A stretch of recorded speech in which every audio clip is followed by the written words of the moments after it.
be days like this. Woman, no one complaining. There'll be days like this. Everything fits into place, just like a flick of a switch. Hi, I'm Robert Bacall, and I'm back. And if you recall, in episode 8, I introduced you to the technique called telephone silence and how that can be used to get an individual who is emotional or angry on the phone to stop talking at you, stop swearing, and start responding to you, which is what has to happen if you are going to help them. Okay. Now, at the end of that, I ask you a question. Why does telephone silence work? Okay, and I hope you've thought about that a little bit. Here's the answer. And it's a little hard to explain in a quick video. It's explained a lot better in our books. This one is, if it wasn't for the customers, I'd really like this job. But here's the deal. When you have a telephone conversation, there are rules. Okay, we talk on the phone so often that we really don't pay attention to the rules. They're just sort of in the back of our heads, right?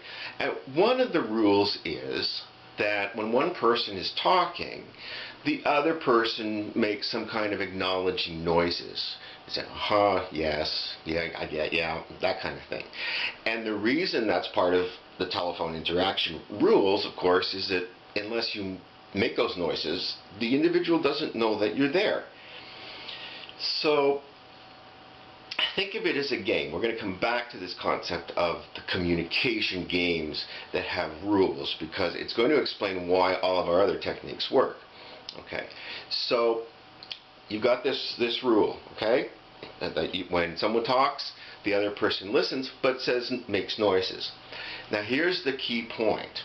Okay, the reason the telephone silence works is because it breaks the rule that applies to telephone conversations. Okay, when you break a rule to a communication game or to a technology game, what happens is that the other person gets disrupted. And let me tell you a little bit about that. If you have noticed, angry people almost seem to be on autopilot.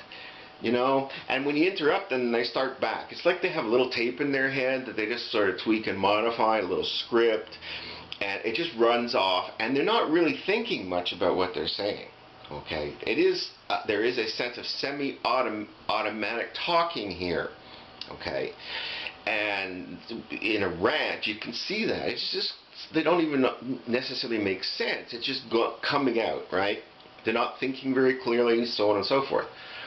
Okay, one of the ways to disrupt that is to get the person to move off of their tape in their head and cause them to think. Okay, and that's really important. So once you get them to think, they slow down. Okay, and they also will have a tendency to calm down a little bit too, because they're going away from the emotion and more to the rational part of the brain. So what we're doing in the telephone silence thing is we are breaking the rule of the game, which they don't have to think about, and we're moving them to having to think, oh, is there somebody there?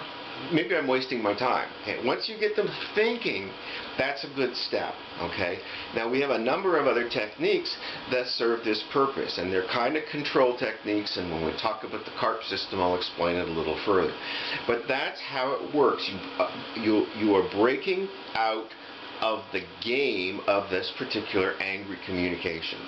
Okay, when you can do that without being stupid and crazy about it, it works very effectively. That's how you get control of any angry or emotional conversation. You move away from following the rules of the game. And I'll leave you with this notion, okay? If we think about communications as games, imagine what happens if you and I are playing chess. And we're just playing, and each of us is playing by the rules. And now all of a sudden, okay, I start breaking all the rules. I move the pieces incorrectly, okay, and I do all kinds of crazy things. Well, the game stops, right? Because we've moved out of the game. Okay, we've moved beyond the rules. We're not following those rules, and in chess, that's probably not a good thing. But in human communication, when you've got an angry person, it is a good thing. You want to stop the person from staying within the hostile and abusive game. If you can do that, that's a good first step to dealing with angry customers in person and on the phone. Okay, I'm Robert Bacall. Take a look at the end of the video here, and you'll see some information about the books on which this is based, and a little bit about our websites, because there's a whole bunch of free stuff there and various techniques. Okay, we'll see you next time.